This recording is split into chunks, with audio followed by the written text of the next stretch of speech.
Antes de continuar, já se inscreva no canal. Aqui eu analiso conteúdos científicos e educacionais, com explicação simples, direta e aplicada. Neste vídeo, vamos analisar um estudo muito interessante sobre fadiga e recuperação em atletas de MMA. A pergunta central é simples, mas muito importante. Será que o corpo e a mente se recuperam no mesmo ritmo? O artigo avaliou 10 atletas profissionais de MMA durante 3 semanas de treinamento intenso de força e condicionamento. Os pesquisadores acompanharam marcadores no sangue, como cortisol, creatina quinase e HSCRP, mas também avaliaram o estado psicológico dos atletas por meio do questionário PMMS. E o achado mais importante foi este: alguns marcadores bioquímicos começaram a mostrar recuperação parcial, mas a fadiga subjetiva continuou aumentando. Em outras palavras, recuperar no exame não significa necessariamente estar recuperado por completo.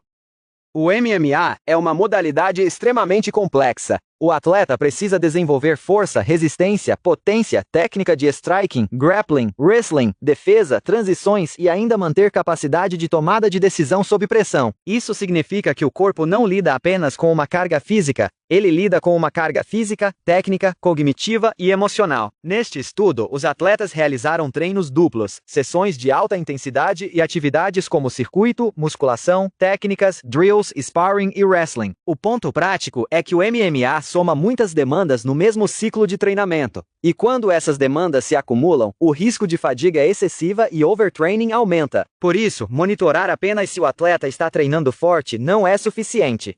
É preciso entender como ele está respondendo ao treino.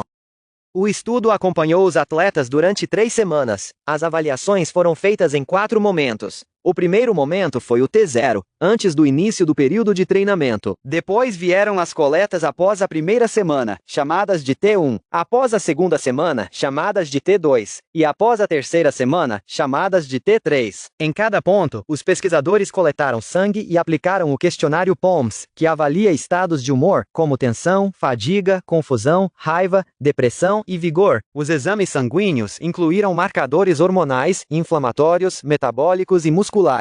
Entre eles estavam cortisol, testosterona, razão testosterona cortisol, creatina quinase, HSCRP, TNF-alfa, catecolaminas e células do sistema imune. A lógica foi acompanhar a fadiga semana a semana, olhando para o corpo e também para a mente.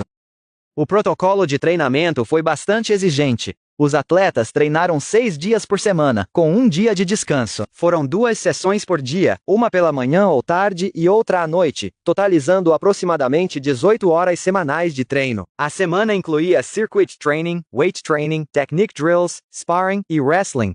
As sessões de sparring e wrestling tiveram percepção de esforço mais alta, chegando a valores de RPE entre 7 e 9. Isso é importante porque o sparring simula demandas reais de combate. Ele não exige apenas força ou resistência. Ele exige atenção, reação, controle emocional, tomada de decisão e tolerância ao impacto. Então, quando o estudo mostra alteração nos marcadores de fadiga, isso faz sentido dentro do contexto da rotina. A carga era constante, intensa e multifatorial. E carga constante não significa recuperação completa.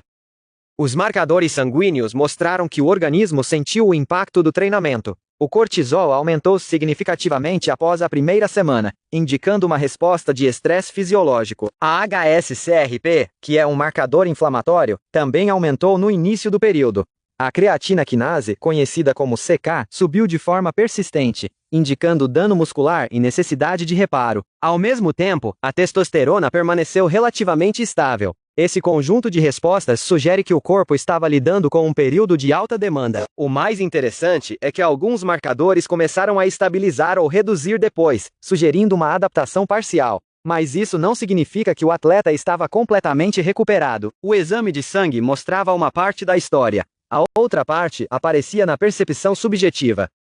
Quando os pesquisadores olharam para o POMS, o cenário ficou ainda mais interessante. A fadiga aumentou progressivamente ao longo das 3 semanas. A tensão também subiu. A confusão aumentou. E o vigor, que representa energia, disposição e sensação positiva para treinar, caiu de forma importante, ou seja, mesmo quando alguns marcadores fisiológicos começaram a mostrar recuperação parcial, o estado psicológico dos atletas continuava piorando. Isso mostra que a percepção do atleta também é um dado de treino.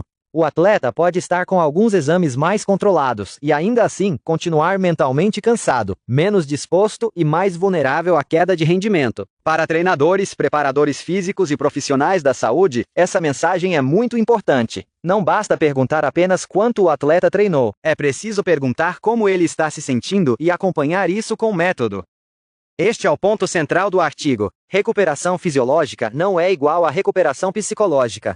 Os marcadores bioquímicos podem estabilizar parcialmente, mas a fadiga subjetiva pode continuar elevada. Isso cria um problema prático. Se o treinador olhar apenas para um exame ou apenas para uma variável isolada, pode concluir que o atleta está pronto, mas na realidade ele pode ainda estar em sobrecarga mental, com menor vigor, maior tensão e maior percepção de fadiga. Esse descompasso é perigoso porque pode aumentar o risco de erro, queda de desempenho, pior recuperação e até maior chance de entrar em um processo de overreaching ou overtraining. A principal mensagem aqui é: monitorar só o sangue é insuficiente.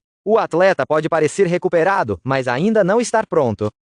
Na prática, este estudo reforça uma ideia muito importante para o treinamento esportivo. Treino forte exige monitoramento integrado. Isso significa combinar exames de sangue, questionários de humor, avaliação de sono, nutrição, percepção de esforço e ajuste de carga. Ferramentas simples como o POMS ou escalas de bem-estar podem ajudar a identificar sinais precoces de fadiga. Da mesma forma, marcadores como CK, cortisol e HSCRP podem ajudar a entender o impacto fisiológico do treino. Mas nenhum indicador deve ser interpretado sozinho. O melhor caminho é juntar as informações: o que o corpo mostra, o que o atleta relata e como ele está performando no treino. A mensagem final é simples: não basta medir o corpo, é preciso ouvir o atleta. Se este vídeo te ajudou, deixe o like, inscreva-se no canal e acompanhe os próximos vídeos. E me diga nos comentários, na sua opinião, treinadores deveriam monitorar mais a fadiga mental dos atletas?